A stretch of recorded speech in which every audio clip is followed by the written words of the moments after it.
What happens when two companies believe they have the right to one name? Witness the battle over Optimal Pet. I'm Andrei Mincov with Trademark Factory, and in this series, we break down real cases of trademark disputes. We have sourced what we believe are the most entertaining and educational. This is Optimal Pets versus Nutrivet, a tragic trademark story you need to hear. Enjoy.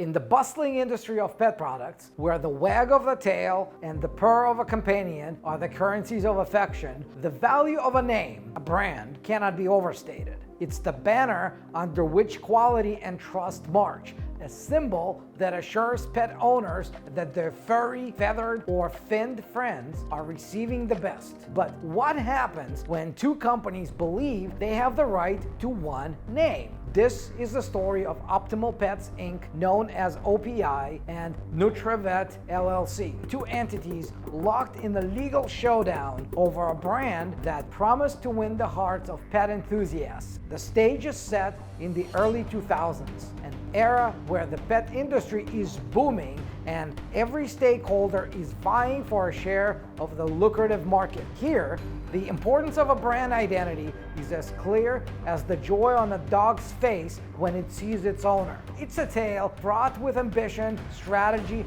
and legal intricacies, a narrative that unfolds like a game of chess, with each move more decisive than the last. The battle would not only determine the fate of two companies, but would also serve as a stark reminder of the perils of navigating the complex world of common law trademarks and the undeniable value of securing federal registration of a brand. This is more than just a court case. It's a lesson for every entrepreneur who dreams of making their mark in the world of commerce. This is the tale of two pet brands and the trademark tragedy that ensued.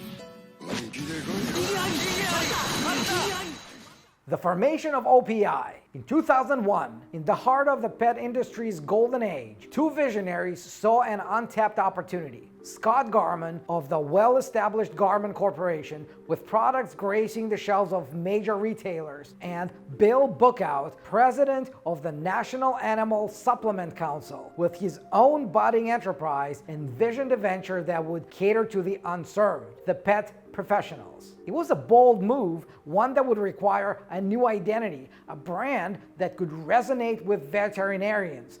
They called it Optimal Pets Inc., OPI, a name chosen to signify the pinnacle of pet care. Unbound by the legacy of their existing businesses, Garman and Bookout set out to conquer a niche market, one that was knowledgeable, demanding, and deeply invested in the health and happiness of animals. This union was strategic, a calculated step to serve those who served pets, and it was done with an air of discretion, for their new brand would inevitably compete with their own customers and associates. OPI was the embodiment of their vision, a company built on the premise of specialized care, offering products that promised optimal health for pets. With a website launched and their ambitions as their compass, they set forth into the vast and competitive expanse of the pet industry.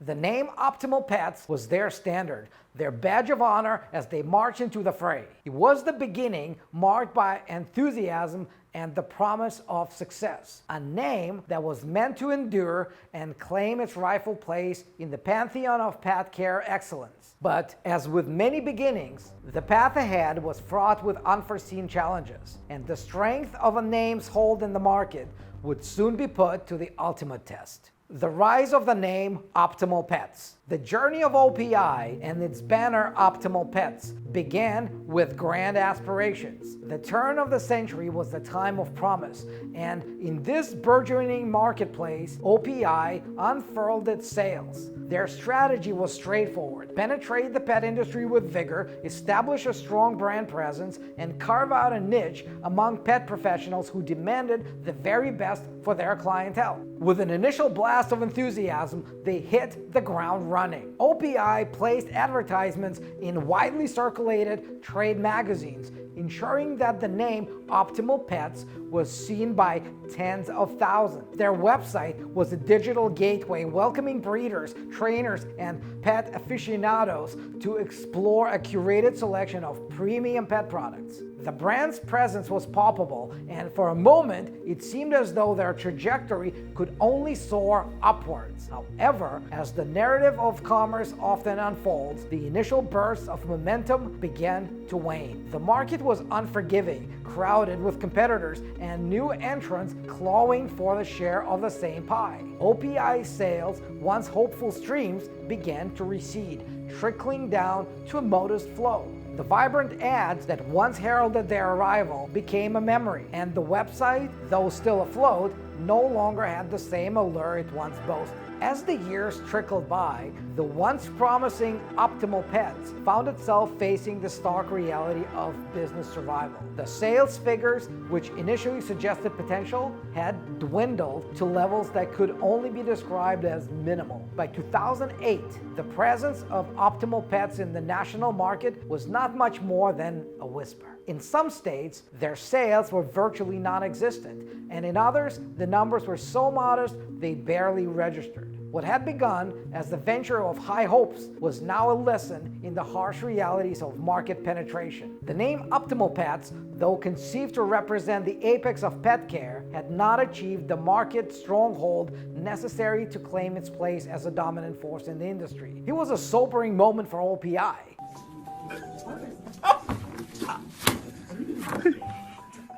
A realization that, despite their best efforts, their grip on the very name they hoped would be synonymous with quality and care for pets was far more tenuous than they had ever imagined. The legal implications of this fading presence were yet to be fully understood. Little did OPI know, the true test of their claim to the name Optimal Pets would soon come not from the market, but from the gavel and the robe of the judicial system. A test that would challenge the very foundation of the brand identity and set a precedent for the importance of securing one's trademark in the annals of commerce. Vitamin Shoppe enters the scene. The unfolding drama of Optimal Pets took a pivotal turn with the entry of a new player, Vitamin Shoppe Industries, Inc. This national chain, a titan in the vitamin retail market, sought to expand its empire into the world of pet supplements and vitamins, an endeavor that would inadvertently chart the course for the impending legal duel. Vitamin Shoppe's quest for the perfect product line led them to the doors of the Garmin Corporation, whose reputation in pet products was well established. Discussions commenced, the air thick with potential and promise. Yet, amid the talks of production and supply, a snag emerged, one that centered on the very essence of brand power, the name. The proposed brand names presented by Garmin failed to resonate with Vitamin Shoppe's vision. Each suggestion was met with a shake of the head, a desire for something more, a name that would encapsulate the excellence and appeal of this new range of pet products. In this dance of branding, Garmin Corporation hesitated to suggest Optimal Pets, a name already in use by their joint venture, OPI. To propose it would risk stirring the murky waters of shared business and potential entitlement, a complication they were keen to avoid. As the name game reached a stalemate, Vitamin Shoppe's patience waned and their gaze shifted elsewhere. They turned their attention to another contender in the pet product arena, Nutrivet, LLC. Nutrivet, eager to seize the opportunity, stepped into the ring with its own set of names. Yet, just as with Garmin, the proposed monikers fell short of Vitamin Shoppe's aspirations. Come on now, dawg. Come on, man. Then, in the moment that would define the future of both OPI and Nutrivet, the name Optimal Pet surfaced. It was a twist of fate, a single word's difference from OPI's Optimal Pets, but it was enough to catch Vitamin Shoppe's interest. You serious? Nutrivet's trademark attorney was summoned tasked with ensuring that Optimal Pet was free for use and registration. The legal green light was given, and with it, Nutrivet's entry into the Vitamin Shopp's grand scheme was solidified. The wheels of commerce spun rapidly thereafter. Nutrivet applied for federal trademark registration of Optimal Pet, and production for Vitamin Shop kicked into high gear. The stage was set, the products were crafted, and on August 1st, 2008, the Optimal Pet line was launched in Vitamin Shop stores and on their website. A nationwide display of a name that would soon become the crux of a courtroom confrontation. In this high-stakes narrative, the power of a name was once again brought to the forefront. Vitamin Shop's involvement was the catalyst, a twist that would not only shape the commercial landscape, but would lay bare the complexities and potential conflicts within the realm of trademarks. A prelude to a legal clash that would question the ownership of a name and the legacy it carried.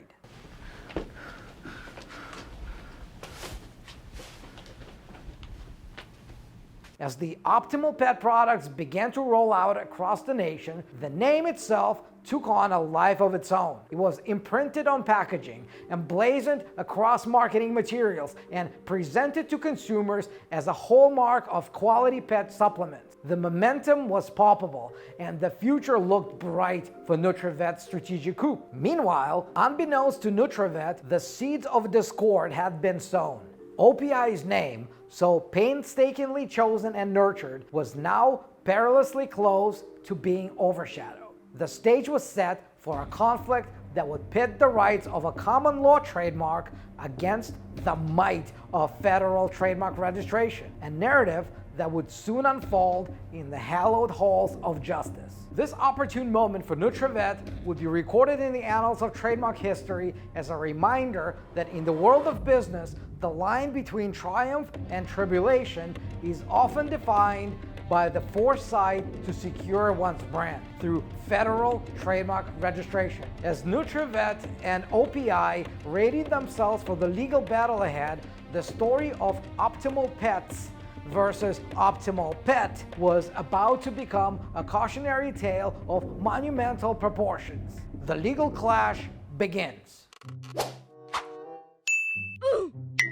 As the dust settled on the launch of Nutrivet's Optimal Pet products, the tranquility of the pet industry was abruptly shattered by the sharp crack of legal conflict. OPI dispatched a cease and desist letter to the defendants, Vitamin Shop and Nutrivet. The letter was clear and unequivocal. OPI claimed nationwide common law rights to the trademark Optimal Pets for pet products and demanded an immediate halt to the infringement constituted by the use of Optimal Pet. But Nutrivet and Vitamin Shop, confident in the legal clearance they had secured and the absence of a federally registered trademark by OPI, stood their ground and refused to desist. The lines were drawn, and the saga took a decisive turn when OPI's ownership landscape shifted, with Scott Garman acquiring full control of the company's shares from Bill Bookout's cousin.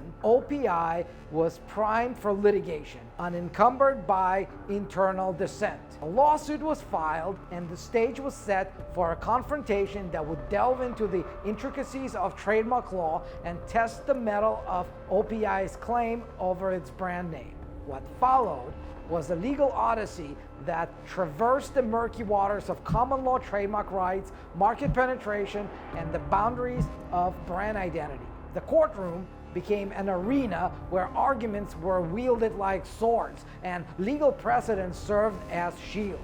OPI contended that by virtue of their earlier use of Optimal Pets in commerce, they had established enforceable common law rights to the name. Nutrivet, on the other hand, armed with federal trademark application for Optimal Pet, challenged the extent of OPI's market presence and the validity of their claimed rights. As the trial unfolded, the jury was tasked with untangling a complex web of legal questions. Had OPI established sufficient market penetration to enforce common law trademark rights? Did Nutrivet adopt the name Optimal Pet in bad faith? The deliberations were intense, the evidence scrutinized, and yet the jury found themselves in a labyrinth of legal standards and market analysis. The atmosphere was thick with anticipation as both sides awaited the verdict that would seal the fate of Optimal Pets. In this high drama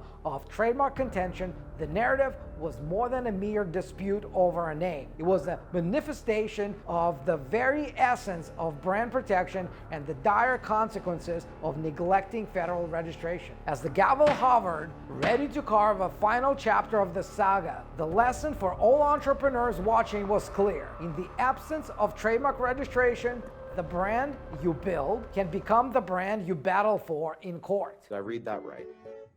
You did. Did I read that correctly? You did. Okay. Did I read that right? Yes, you did. Did I read that right?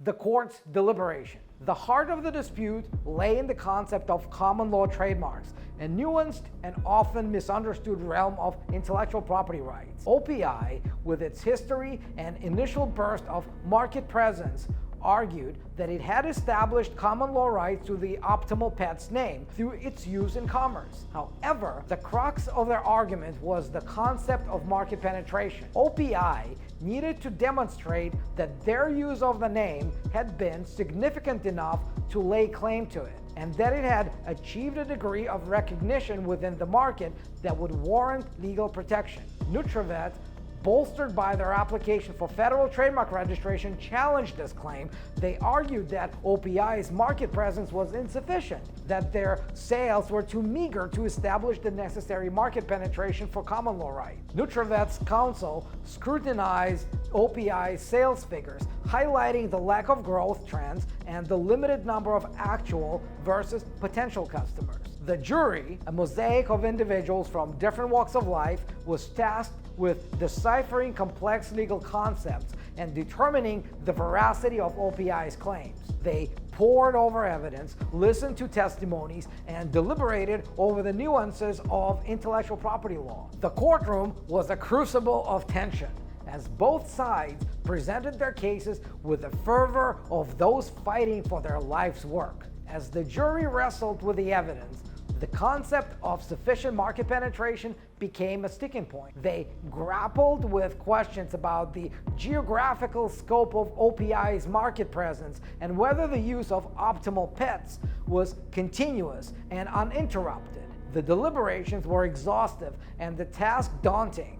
In some areas, they found in favor of OPI, while in others, they could not reach unanimity. Ultimately, the jury's partial verdict reflected the complexity of the case. They acknowledged OPI as the senior user of the Optimal Pets name, yet they could not conclusively determine that OPI had achieved the necessary market penetration to establish a common law trademark right in any significant geographical area. The implications of the verdict were profound. It highlighted the precarious nature of relying solely on common law trademark rights and underscored the importance of federal trademark registration. For businesses and entrepreneurs, the message was clear. The security and protection of a brand are not guaranteed by use alone. Federal registration provides a stronger, more defensible claim, a shield against the uncertainties of common law and the potential for legal challenges. As the dust settled on the court's deliberation, the lessons of the Optimal Pet saga were etched into the minds of those watching. The courtroom drama had unfurled not merely as a dispute over a name, but as a cautionary tale that would resonate with anyone who sought to make their mark in the competitive world of commerce. Ladies and gentlemen, we got him. The verdict and its implications. In the quiet aftermath of legal argument and jury deliberation, the court arrived at a decision that would resonate far beyond the walls of the courtroom. The verdict was a pivotal moment in the tale of Optimal Pets and a sobering lesson for businesses everywhere. OPI, despite its earnest beginnings and the passion that fueled its entry into the pet industry, had failed to demonstrate sufficient market penetration. The court found that their sales, though spread across the years, were not robust enough to establish a common law trademark in any geographical area. The brand Optimal Pets, which once embodied the promise of quality and care, had not made the enduring market impact necessary for legal protection under common law. The implications were clear and far-reaching. The court's decision underscored a stark reality. Common law trademarks, while valuable, offered a fragile defense in the absence of a federal trademark registration. The tale of OPI served as a cautionary narrative, illustrating the precarious nature of relying solely on market presence and the common law to safeguard one's brand identity. For entrepreneurs and business owners, the message was unequivocal. The security of a brand, the very cornerstone of a company's identity, is not merely about the recognition it garners or the products it represents. It is intrinsically linked to the foresight to officially register the brand name. Federal trademark registration stands as the bastion against the uncertainties of the market and the legal challenges that can arise from competitors. In the final analysis, the court's verdict was more than a ruling on a dispute. It was a stark reminder of the dangers of resting on the laurels of common law trademarks. It was a call to action, urging businesses to take the critical step of federal registration to protect their brands, to ensure that the names they build, the identities they craft, and the trust they foster are shielded against the tumultuous tides of commerce and competition. As the gavel fell and the case of Optimal Pets reached its conclusion, the legal battle between OPI and Nutrivet would be etched into the annals of trademark law. It would stand as a testament to the value of brand protection and indelible lesson that when it comes to trademarks, it's not just about making your mark. It's about securing it with the full force of the law. Hell yes. Conclusion. A lesson in trademark law. The journey of Optimal Pets was a tale of ambition, vision, and ultimately a stark reality check on the importance of protecting one's brand with official registration. It is a narrative that serves as a cautionary reminder to all entrepreneurs in the world of business, where every detail counts and every brand is a vessel of trust and recognition. The protection offered by federal trademark registration is not just a formality, it's a necessity.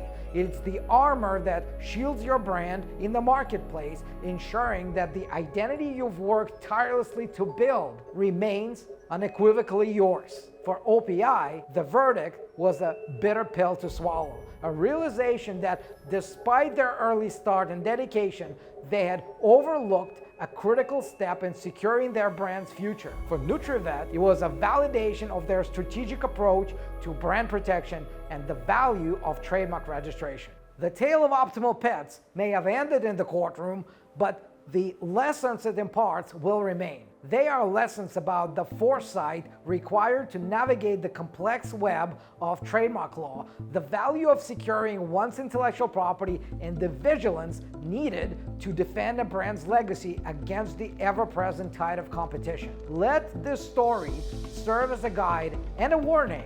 Register your trademarks, fortify your brand's defenses, and solidify your place in the market. For in the end, the true measure of a brand's strength lies not just in the quality of its products or the loyalty of its customers, but the legal foundation upon which it stands. If you want more stories like this, be sure to like this video, comment below, and subscribe.